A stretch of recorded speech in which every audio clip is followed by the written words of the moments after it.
Hi hello নমস্কার বন্ধুরা, আশা করি তোমরা কেমন আছো। সবাই ভালো আছো, আমরাও ভালো আছি। দেখতে পাচ্ছ এটা আমরা শিব চান করানোর একটা ভিডিও। কে কে শ্রাবণ মাসে শিবের মাথায় জল ঢেলছো অবশ্যই কমেন্টে জানিও।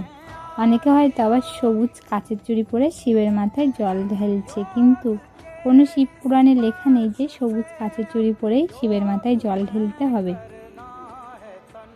আমরাও কাচের চুড়ি পরিনি, আর আমরা কাচের চুড়ি পরি না। কাচের চুড়ি পরলে হাত কেটে যাওয়ার ভয় থাকে। অনেক ছোটোবেলায় আগে আমিও একবার কাচের চুড়ি পরেছিলাম, আমারও হাত কেটে গিয়েছিল। সেখান থেকে আমরা কাচের চুড়িই পরি না।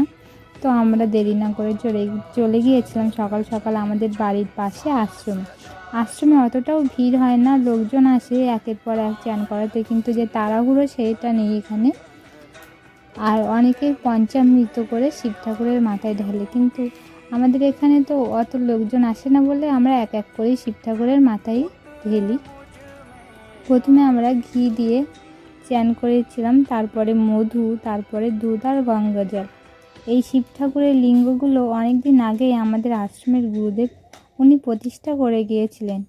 আর এখানে 3টে শিবলিঙ্গ আছে, তাই প্রথমে মাঝখানে শিবলিঙ্গের উপরে দুধ বা যা কিছুই ঢেলো না কেন প্রথমে মাঝখানে শিব ঠাকুরের ওপরেই ঢালতে হবে। তারপরে ডান সাইডে শিবলিঙ্গের ওপরে ঢেলতে হয়, তারপরে বাঁ সাইডে শিবলিঙ্গের ওপরে ঢেলতে হয়। তারপরে নন্দী মহারাজের মাথায় ঢালি, তারপরে বামদেবের মাথায় ঢালি, তারপরে নারায়ণ শিলার মাথায় ঢালি, তারপরে ত্রিশূলের মাথায় আমরা দুধ গঙ্গা জল যা দেওয়ার দিই।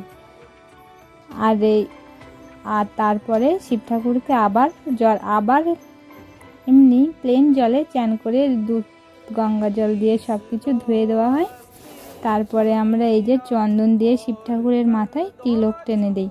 তিলক টানার নিয়ম হলো 3টে আঙুল দিয়ে টানতে হয়, তারপরে মাঝখানে আর একটা সোজাভাবে তিলক দিতে হয়। এই চন্দনটা একটু আলাদা, লাল। আর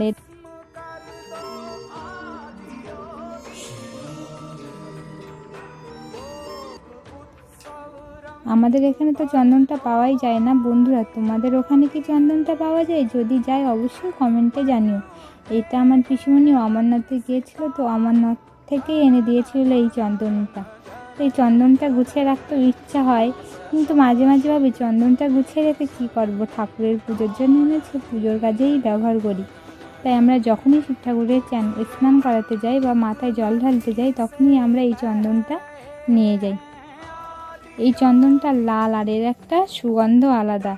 আর আমরা ফুল বেলপাতা যাই মহাদেবকে অর্পণ করি না কেন, এই চন্দন লাগিয়ে অর্পণ করি। তো আশ্রমে এই ভিডিওটা আমি খুব একটা ভালোভাবে করতে পারিনি, কারণ আমার একটা ছোট বোন ভালো করে ফোনটা ধরতে পারিনি, তার কারণেই কিছুটা এরকম হয়ে আছে।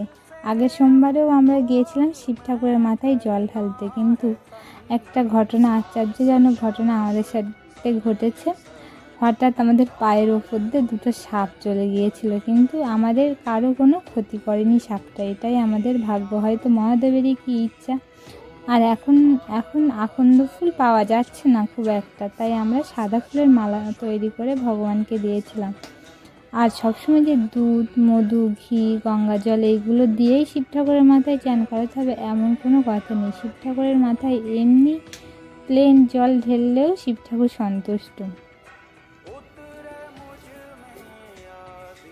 এমনি জল ঢেলে মনস্কামনা করলে শিব ঠাকুর অবশ্যই মনস্কামনা পূরণ করেন। আমরা তো মনস্কামনা নিয়ে শিব ঠাকুরের কাছে যাই না, ভগবানকে দর্শন পাওয়া এটাই হলো সব থেকে ভাগ্যের ব্যাপার। তাই আর আমরা অন্য কিছু মনস্কামনার আশা কখনোই রাখি না। শুধু এটাই বলি যে ভগবান, এই সোমবারে জল দিতে আসতে পেরেছি, পরের সোমবারেও দেখো আসতে পারি যেন, এইটুকুই ভগবানের কাছে চাওয়া। ভগবানের কাছে চাওয়া পাওয়া কিছুই নেই, ভগবানকে যেন সারা জীবন এইভাবেই ডেকে যেতে পারি, এটাই চাওয়া।